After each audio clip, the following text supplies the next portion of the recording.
Olá, pessoal. Vamos continuar a nossa lista de fundamentos em computação, certo? A gente vai continuar vendo ainda os sistemas de numeração posicional. Na realidade, é o que a gente vai ver no decorrer dessa playlist mesmo, certo? O que a gente vai ver agora é o sistema octal, tá? Deixa eu voltar aqui alguns slides um pouquinho. Nosso sistema octal, a gente viu o decimal, né? Ele é decimal porque a base é 10. No caso octal, porque a base é 8, certo? Então, o sistema octal é um sistema de numeração posicional que possui 8 símbolos. Quais são esses símbolos? De 0 a 7, certo? Representando aí as unidades. Como exemplo, vamos ver aqui o seguinte. Digamos que você tem o numeral 325, né?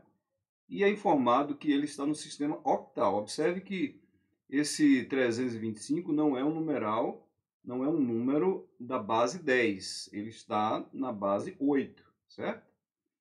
E a pergunta é, que quantidade ele representa? É como se eu tivesse dito assim, ó, esse 325 na base 8 é igual a um x na base 10. Quem é esse x? Certo? Então, como é um sistema posicional, repetindo o que nós vimos na aula anterior, o que é que você tem? Você tem que distribuir aqui os dígitos, né, nas suas posições, onde o 5 é a posição 0, o 2 é a posição 1, o 3 é a posição 2. Como é que eu acho o valor desses dígitos dentro da minha sequência formadora desse número? Então, o 0 está na posição, aliás, o 5 está na posição 0. Então, como é que eu faço para encontrar o valor?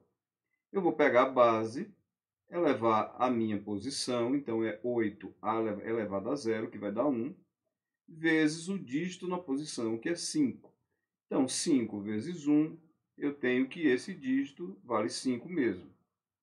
O 2 está na posição 1, portanto, o valor dele é 8 elevado a 1, vezes 2, que é 16.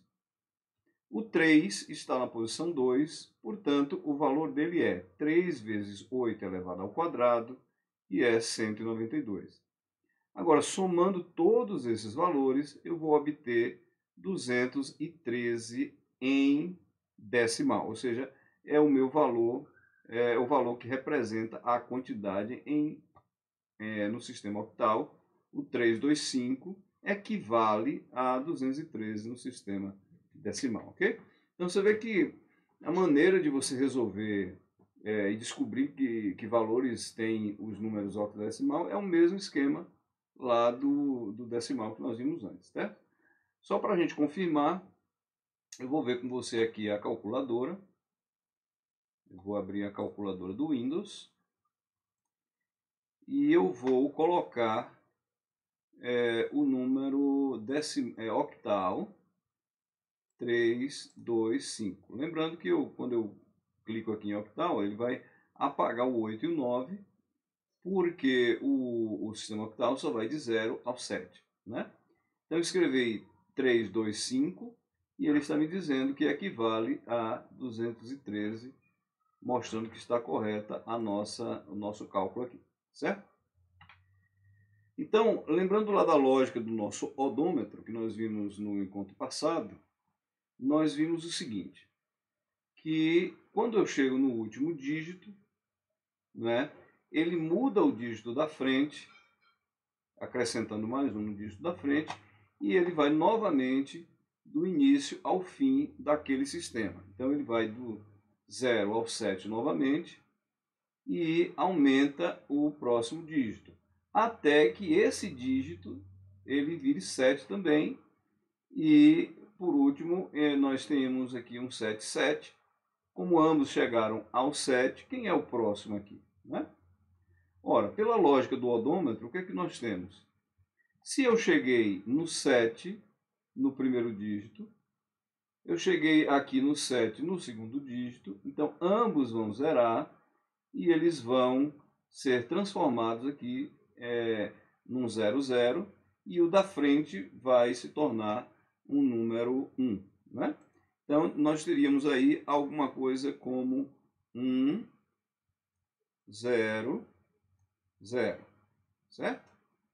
Então, o primeiro dígito foi até o 7, ele volta para o 0. O segundo dígito era 7, então quando ele gira também para o 0, fazendo com que o da frente mude e vire 1, certo? Então, aqui no nosso sistema octal, esse 100, né, esse valor que parece o 100, né, esse número formado por 100, ele não vale 100 na quantidade, mas ele vale 64, ok? 64. Por que eu sei que é 64? Porque aqui eu tenho, ó, na posição 8 elevado a 0, tem um 0, então aqui é zerar também. Na posição 8 elevado a 1 também tem um 0, que vai fazer com que ele zere.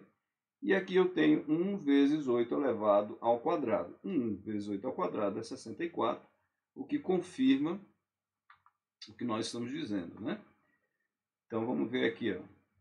Se eu tiver 100 no sistema octal, melhor dizendo, 100, no decimal vai ser 64, certo? Ok, então, deixa eu apagar aqui. No sistema octal, assim como no decimal, quando eu repito a divisão pela base, eu vou obter os dígitos naquela base de um certo número dado. Então, digamos que agora esse 325 está na base 10, é aquela quantidade 325 realmente que nós conhecemos, né? Então, o que é que eu vou fazer? Olha, 325 dividido por 8, eu vou obter 40. 40 vezes 8, 320, né? E para 325, falta 5, então o resto é 5. 40 dividido por 8 dá 5. 5 vezes 8, 40. Portanto, para 40, nada. O 5 é menor do que o 8, né? Lembrando aí da divisão inteira, a história das balas, né? Se eu tiver aqui 5 balas para dividir para 8 crianças, eu não quero dividir essas balas. Portanto, o que eu vou fazer? Eu vou deixar as crianças sem bala, né? E vou ficar com as 5 balas para mim.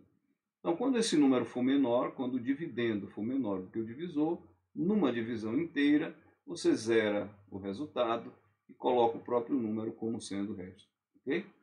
Então, tomando ele de baixo para cima, aqui, coincidentemente, tanto faz, mas a ordem é você pegar de baixo para cima, você vai ter a quantidade 325 representada na base octal, que é 505 na base 8.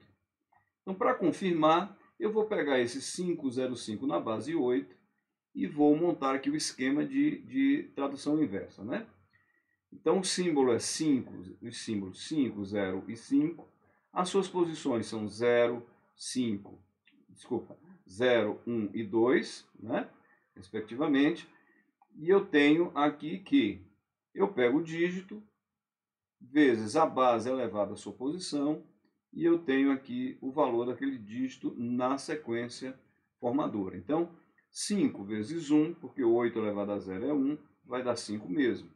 0 vezes 8 elevado a 1 vai dar 0, porque qualquer número multiplicado por 0 vai dar 0. E 5 vezes 8 ao quadrado, porque eu estou na posição 2, aqui eu tenho que 8 ao quadrado é 64.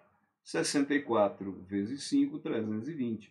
Somando 320 com o 0, com 5, eu vou ter o 325 novamente, certo?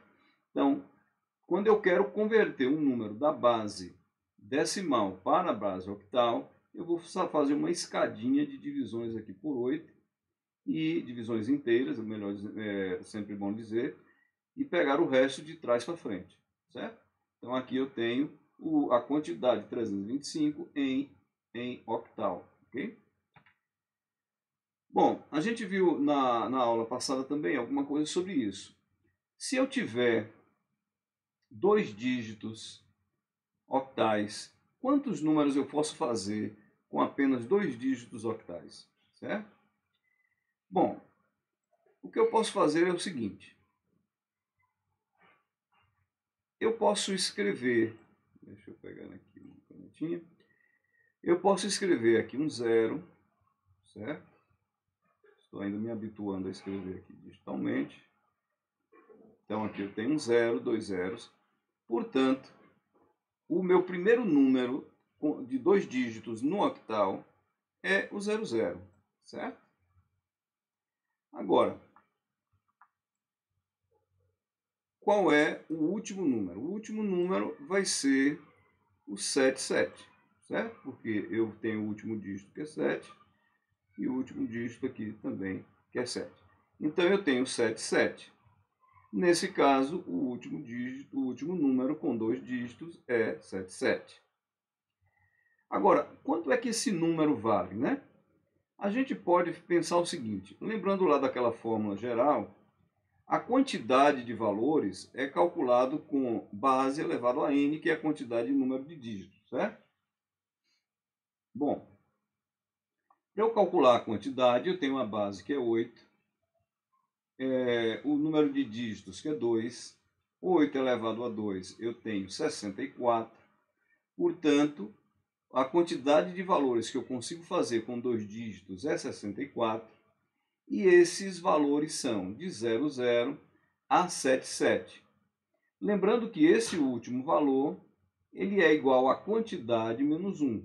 Né? Portanto, esse 77 representa o número 63 na base 10. Né?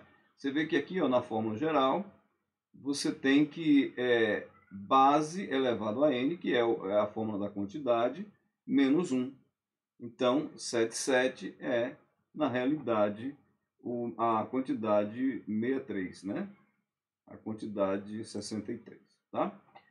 Pela mesma forma, nós temos aqui que, se eu tiver 3 dígitos octais, quantos valores eu posso escrever? Então, pela mesma forma, está faltando um zerozinho aqui, né? Mas pela mesma forma, o que é que eu vou ter? Eu vou ter que 0 aqui, eu vou ter aqui um outro 0, e aqui ficou parecendo um 6, né? E aqui eu vou ter um outro 0, tá? Deixa eu tentar consertar aqui para ficar melhor do que a receita. Isso. Então aqui eu tenho 3 zeros, portanto o primeiro número é 0, 0, 0, está faltando um 0 aqui. Seria mais ou menos assim. E por último, eu tenho o último dígito em todas elas. Então eu tenho aqui 7, 7, 7. 7, 7, 7 é o último valor em 3 dígitos, porque é o último dígito em todas as casas, certo? Agora a pergunta pode ser, quanto é que ele vale, né? E a gente pode pegar aqui a partir da fórmula geral, que nós já temos aqui, que a quantidade ela é medida por base elevado a n. Bom, n é o número de dígitos. Como eu tenho a base 8 e eu tenho 3 dígitos, 8 elevado a 3 dá 512 valores. Então, 512 valores que começam do 000 e vai até 777. 512 menos 1 é 511. Então, o 777 equivale a 511 na base decimal. Tá certo? Ok. Vamos para frente. Na próxima aula a gente vai ver aqui o sistema quaternário. E aí você vai perceber que é uma repetição, na realidade, do que nós estamos vendo desde o começo. Tá certo? Vamos lá. Próxima aula a gente se vê e vê essa parte do sistema quaternário.